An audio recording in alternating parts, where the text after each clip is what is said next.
નમસ્કાર મિત્રો દેશ અને દુનિયાના સુપરફાસ્ટ સમાચારમાં તમારું સ્વાગત છે। દિલ્હીથી સૌથી મોટા સમાચાર સામે આવ્યા છે। દિલ્હીની 4 કોર્ટ અને 2 CRPF સ્કૂલને ઉડાવી દેવાની ધમકી મળી છે। દિલ્હીમાં સુરક્ષા એજન્સીઓ ફરીથી હાઈ એલર્ટ ઉપર આવી ગઈ છે। 2 CRPF સ્કૂલો જેમાં દ્વારકા અને પ્રશાંત વિહાર તથા સાકેત રોહિણી સહિત 4 કોર્ટને બોમ્બથી ઉડાવી દેવાની ધમકી ઈમેલ દ્વારા મળી છે। સૂત્રોના જણાવ્યા અનુસાર આ ઈમેલ જૈશ એ મોહમ્મદ આતંકી સંગઠનના નામથી મોકલવામાં આવ્યો હતો।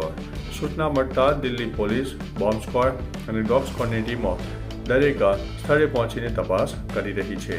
અન્ય મહત્વના સમાચારની વાત કરીએ તો સાવધાન, તમને પણ આવ્યો છે આવો મેસેજ। સાયબર ગઠિયાઓ લોકોને છેતરવા માટે નવી તરકીબો અપનાવી રહ્યા છે। હવે છેતરપિંડી કરવા માટે વોટ્સઅપ મેસેજ મોકલી રહ્યા છે। જો તમે તમારો આધાર અપડેટ નહીં કરો તો તમારી SBI યોનો એપ બંધ થઈ જશે। તેઓ SBI લોગો સાથે APK ફાઇલો મોકલે છે અને દાવો કરે છે કે તેના પર ક્લિક કરવાથી તમારો આધાર અપડેટ થશે। PIB ફેક્ટ ચેકે સ્પષ્ટ કર્યું છે કે SBI ક્યારે આવી ફાઇલો મોકલતું નથી। તમારે તે ઓપન ન કરતા ડિલીટ કરી દેવું જોઈએ। અન્ય મહત્વના સમાચારની વાત કરીએ તો દિલ્હીમાં બ્લાસ્ટમાં હમાસ કનેક્શન સામે આવ્યું છે। દિલ્હી લાલ કિલ્લા નજીક 10 નવેમ્બરના રોજ કાર બ્લાસ્ટની NIA તપાસમાં મોટો ખુલાસો થયો છે કે વ્હાઇટ કોલર ટેરર મોડ્યુલે હુમલા પહેલા ડ્રોનનો હથિયારમાં ફેરવવાનો પ્રયાસ કર્યો હતો। દાનિશ નામના શખ્સે મોટા બેટરીવાળા ડ્રોન બનાવીને ભીડભાડા વિસ્તારોમાં હુમલાની યોજના ઘડી હતી। તેને શ્રીનગરથી પકડવામાં આવ્યો છે। આ પદ્ધતિ હમાસના ઇઝરાયલ હુમલા જેવી હતી। NIA ટેકનિકલ તૈયારીમાં દાનિશની ભૂમિકા જાહેર કરી છે। અન્ય મહત્વના સમાચારની વાત કરીએ તો ખરાબ બેટિંગને કારણે હાર થઈ છે, પીચનો કોઈ વાંક નથી। ભારતની દક્ષિણ આફ્રિકા સામેની હાર બાદ ઈડન ગાર્ડનની પીચ પર ટીકા થઈ રહી છે। આ વચ્ચે સુનિલ ગાવસ્કરે કોચ ગંભીર ગૌતમનું સમર્થન કર્યું છે। ગાવસ્કરે સ્પષ્ટ કર્યું છે કે હું ગંભીરને સંપૂર્ણ સમર્થન કરું છું। ભારતની હાર પીચના કારણે નહીં પરંતુ ખરાબ બેટિંગના કારણે થઈ છે।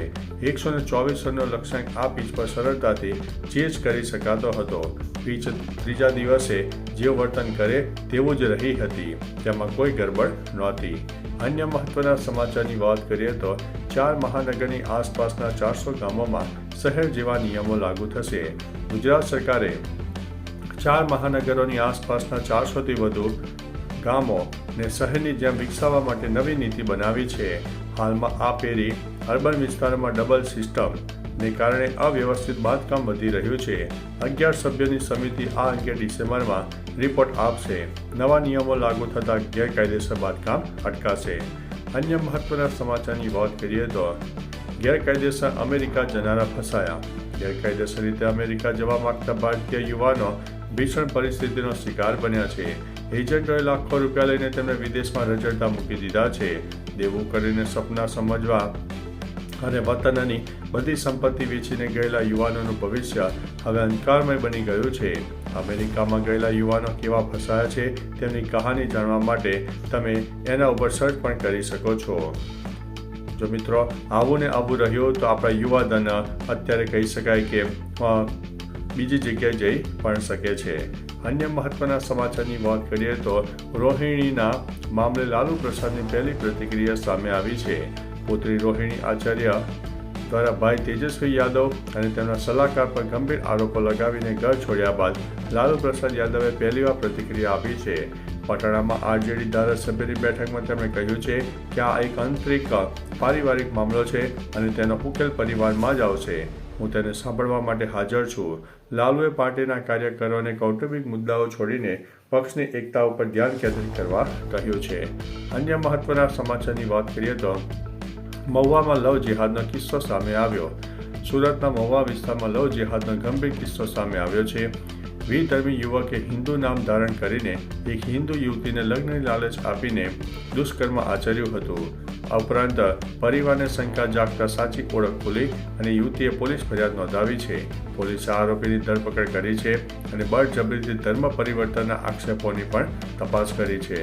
અન્ય મહત્વના સમાચારની વાત કરીએ તો ચીની મહિલાને ભારતમાં 8 વર્ષની જેલની સજા। ઉત્તર પ્રદેશની બહરાઇચ કોર્ટે ગેરકાયદેસર ઘૂસણખોરીના કેસમાં ચીનની મહિલા લી જીનમે ઉર્ફે સિન મેને 8 વર્ષની જેલની સજા અને 50,000 રૂપિયાનો દંડ ફટકાર્યો છે. આ મહિલાને ડિસેમ્બર 2023માં રૂપેહીડા બોર્ડર પર બૌદ્ધ ભિક્ષુના વેશમાં ભારતમાંથી નેપાળ જતી વખતે પકડવામાં આવી હતી. તપાસમાં સામે આવ્યું છે કે તેણે ભારતમાં ગેરકાયદેસર રીતે પ્રવેશ કર્યો હતો.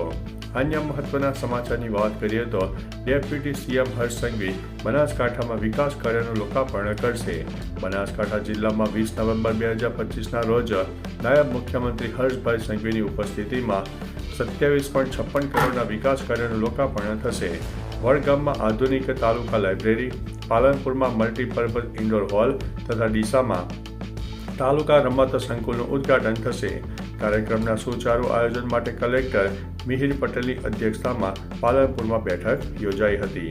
અન્ય મહત્વના સમાચારની વાત કરીએ તો લોકલ ટ્રેનમાં નેશનલ ક્રશની છેડતી. તારે જમીન પર અને જવાન ફેમ અભિનેત્રી ગિરિજા ઓક હાલમાં તેના લુકના કારણે નવી નેશનલ ક્રશ બનીને ચર્ચામાં છે. એક ઇન્ટરવ્યૂમાં તેણે બાળપણનો ખરાબ અનુભવ શેર કર્યો. ગિરિજાએ જણાવ્યું કે મુંબઈની લોકલ ટ્રેનમાં એક યુવકે તેમની છેડતી કરી. તેમણે કહ્યું કે મારા ગળાના ઉપરના ભાગથી આંગળી ફેરવી અને પછી અચાનક પાછળ ફરી ગયો. લોકલ ટ્રેનમાં લોકો જરૂર વગર સ્પર્શ કરીને જતા રહે છે.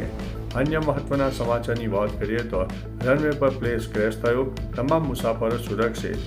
કોંગોના કોલવેઝી એરપોર્ટ ઉપર એક સરકારી મંત્રીનું વિમાન લેન્ડ કરતી વખતે ક્રેશ થયું હતું. સમગ્ર ઘટનાના લાઈવ વિડીયો હવે સોશિયલ મીડિયામાં વાયરલ પણ થઈ રહ્યા છે. પ્લેન જ્યારે લેન્ડ કરી રહ્યું હતું ત્યારે દુર્ઘટના ઘટી હતી. પ્લેનમાં કોંગોના ખગન મંત્રી અને ટોચના અધિકારીઓ સવાર હતા. વિમાને કિન્શાસાથી લુઆલાલા પ્રાંતના કોલવેઝી માટે ઉડાન ભરી હતી, પણ કોલવેઝી રનવે પર લેન્ડિંગ સમયે આગ લાગી. સદનસીબે તમામ મુસાફરો બચી ગયા છે. અન્ય મહત્વના સમાચારની વાત કરીએ તો સોશિયલ મીડિયા પ્લેટફોર્મ એક્સ ઠપ થઈ જવા પામ્યું હતું. સોશિયલ મીડિયા એક્સ ઠપ પડી ગયું હતું. યુઝર્સે એક્સનો પેજ લોડ કરવામાં, લોગિન કરવામાં અને નવા પોસ્ટ કરવામાં ભારે મુશ્કેલીનો સામનો કરવો પડી રહ્યો છે. એપ્લિકેશન અને વેબસાઇટ બંને પર એક્સેસ કરવામાં સમસ્યા આવી રહી છે, જેના કારણે વિશ્વભરના યુઝર્સને તકલીફ પણ પડી રહી છે. અન્ય મહત્વના સમાચારની વાત કરીએ તો જાપાન પીએમના નિવેદન બાદ ચીન આક્રમક બન્યું છે અને હિંસક ટિપ્પણી પણ કરી છે. જાપાનના વડાપ્રધાન સનાએ તાકાઇચીને ચીનમાં ચેતવણી આપી છે કે જો તાઇવાન સામે સૈન્ય કાર્યવાહી કરશે તો જાપાન પ્રતિક્રિયા આપશે, જેનાથી બંને દેશો વચ્ચે તણાવ વધ્યો છે. ચીનના કાઉન્સલ જનરલે સોશિયલ મીડિયા પર લખ્યું છે કે બહુ જ ખરાબ પોસ્ટ લખી છે, જો કે પોસ્ટ પછીથી હટાવી દેવામાં આવી છે. ચીને જાપાનની મુસાફરી માટે એડવાઇઝરી બહાર પાડી છે અને સૈન્ય કાર્યવાહીમાં હસ્તક્ષેપ ન કરવાની પણ ધમકી આપી છે. તો ચાલો મિત્રો, ફરીથી દેશ અને દુનિયાના સુપરફાસ્ટ સમાચાર લઈને મળતા રહીશો. ત્યાં સુધી અમને રજા આપશો. નમસ્તે.